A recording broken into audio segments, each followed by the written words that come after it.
านเขาจัดงานน้ำนี้นะวงหนึ่งเขามันเอาเองทางคนขาย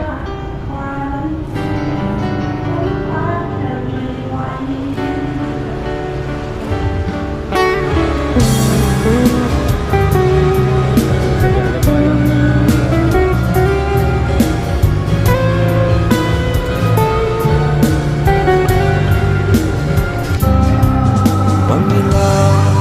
ผ่านมาเนิ่นนานเหมือนสายทางไหลไปบ่หวนคืนแต่มีคำหนึ่งที่มั่นคงและยั่งยืนก็อาจลืมความเป็นเพื่อนดีต่อกันยามยังอยู่สุขและทุกข์ช่วยแบ่งปันมิตรภาพนั้นจงหาสาไว้หากวันใดล้มลงเพื่อนจงลุกสู้ใหม่เขาจะก้าวเดินไปพร้อมกันคำว่าเพื่อนนั้นคือความห่วงใยคำว่าเพื่อนจริงใจเสมอมา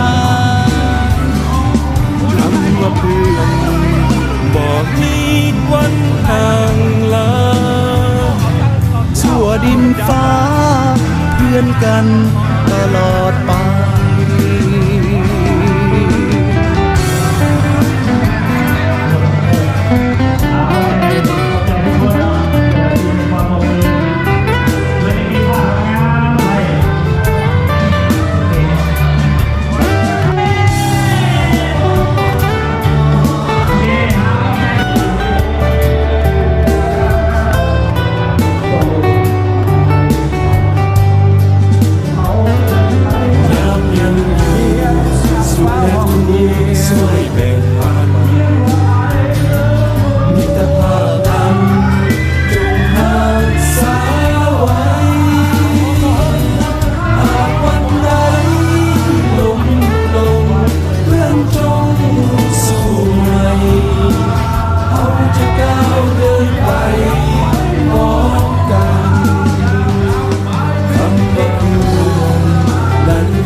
กัน